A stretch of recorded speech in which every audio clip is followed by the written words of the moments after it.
Мені күйеуім қалай тастап кетті. Әңгіме. Автор Тұрғанбай Оразымбетов, оқыған Назерке Еркінбекқызы. Егер осыған дейін маған біреу сені күйеуің тастап кетеді десе, атаңның басы деп күлер едім. Иә, еркектер жаман әйелдерді ғана тастап кетеді деп ойлайтынмын. Осындай әңгіме болса, есі дұрыс еркек жақсы әйелін тастай ма деп білгішсініп қалатынмын. Бір күні жұмыстан келсем, күйеуім қомпиған үлкен сөмкені табалдырықтың қасына қойып, мені күтіп отыр екен. Ойымда ештеңе жоқ. Қайда жиналдың? Дедім. Өз басым күйеуімнің не істеп, не қойып жүргенін ілуде бір сұрайтынмын. Гуля, деп күйеуім айтайын дегенін айта алмай қысылып қалды. Бір жағымсыз хабар жеткізгісі келетін сияқты. Айтайын дегенім, сол мезетте балам, қызым бірдеңеге ұрынып қалды ма деп жүрегім зу ете қалды. Не болды? Қайсысы? Екеуі де дін-аман. Ештеңе болған жоқ. Мен кеттім, бір жолата. Басқа әйелге. Сен мені кешір. Оның не айтқанын түсініп алайын деп үндемей басынан аяғына дейін қарап шықтым. Әрине, сенгім келмейді. Орынсыз қалжың. Осы бейшара ма үйден оп-оңай кете салатын, өзінше жігіт болып сүйем, күйем деп соңымнан қалмай қанша жыл жүріп еді. Қайда барасың? Онда бар деп дөрекі жауап бердім. Гуля, қайтесің? Өмір болған соң. Балалар ер жетті, түсінетін шығар. Мен оларды тастамаймын, сен де. Егер ақша керек болып қалса, хабарлас. Мен сонда ғана оның шынымен бір жола кетіп бара жатқанын түсіндім. Күлкі қысқандай бола ма? Намыстан өліп барамын. Өмір одан бірдеңені жалынып сұрап көрген жоқ едім. Бұл жолы да содан таймадым. Кетем десең, жолыңа не? Етігімді шешпестен төр бөлмеге өтіп кеттім. Оның үйден қалай шыққанын көрген жоқпын. Киімімді ауыстырып, қайта шықсам, із түзі жоғалып үлгеріпті. Ас бөлмеге кірдім. Шағын кастрөлден дәмді иісі аңқып тұр. Самат пісіріп қойыпты.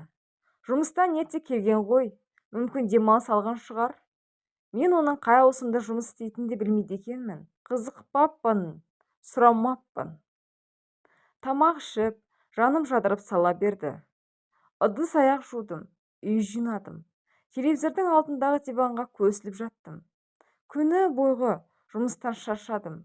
Ірі сауда орталығы директорының орынбасары болған соң, бірнеше бөлімнің жұмысын қадағалап, жүздеген құжаттың дұрыс толтырылуын тексеріп отырамын. Сондықтан көп жүруге тура келеді.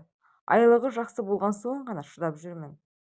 Таңертең оянып, шкаф ваннаны қарап шықтым. Күйеуімнің шынымен кетіп қалғанына тағы көзім жетті.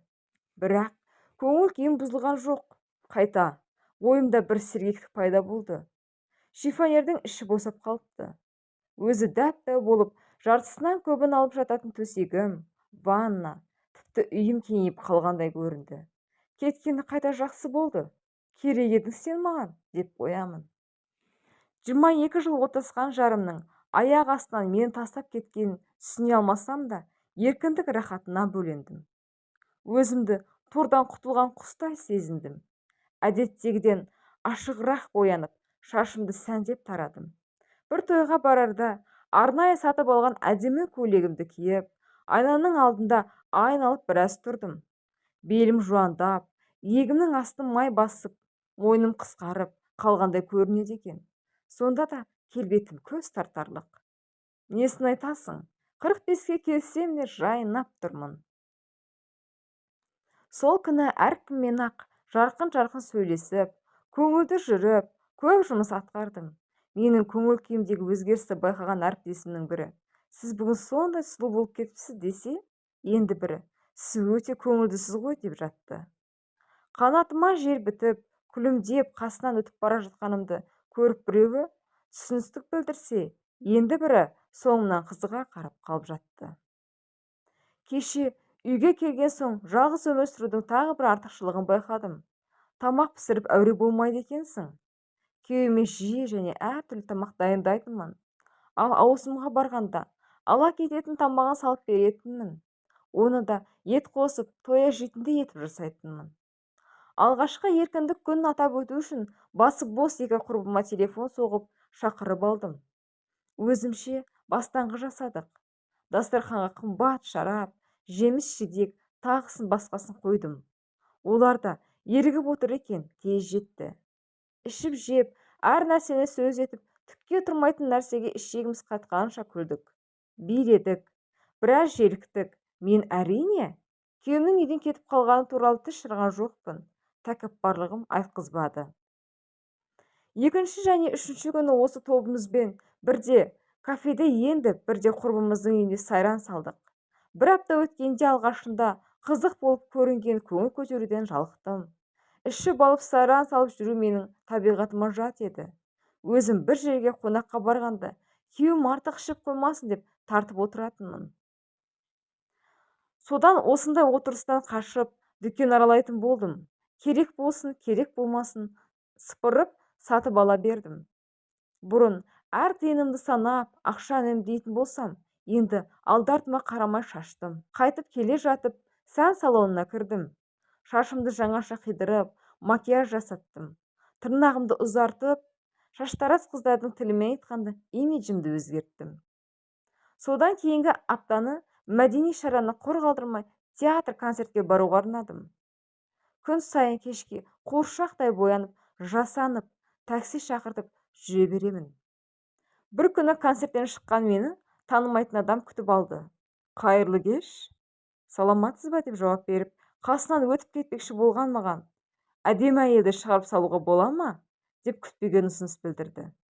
Тоқтап, танымайтын адамды басынан аяқ шолып шықтым.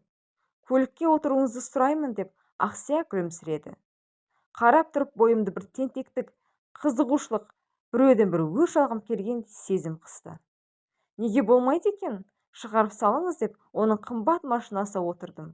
Шынымен, менің жүріп тұруыма кім тыйым салып жатыр? Кімнен ұяламын? Кімнің алдында жауаптымын? Сізді концертке келген сайын көріп жүрмін. Қашан да жалғыз жүресіз деп әңгімесін жалғастырды. Содан осындай келісті әйелмен таныспау үлкен күнә ғой деп шештім. Айтпақшы, менің есімім Шафик.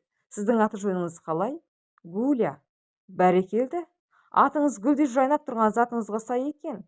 Шафиктің сөзі жасанды болып көрінді. Өзімді зорлап күлімсіреп қоямын. Мен жалғыз бастымын. Әйелмен ажырасып кеттім. Ал сіз ше деп әлгі еркек сұраулы жүзін маған бұрды. Мен де. Балаларыңыз бар ма? Менің 2 қызым бар. Екеуі де тұрмыста. Мен қызымды өткен жылы ұзаттым. Күйеу балам әскери адам. Өзімен бірге алып кетті. Ұлым әскерде. Байқасам екеуміз де еркін адам екенбіз. Иә, соны айтыңызшы. Үйге жеткенше Шафик маған бар білген қошемет сөзін айтты. Тіпті үйдің кіре берісіне тұрып, әңгіме айтып қоймады, жібергісі жоқ. Үйге кір дейме деп дәмеленіп тұр. Мен ыңғай білдірмедім. Ақыры қояр да қоймай телефон номерімді сұрап алды. Желімдей жабысқан әлгіден әрең құтылып үйге кірдім. Есікті құлыптап жаптым. Күйеуім кеткелі алғаш рет өзімді бір түрлі сезіндім.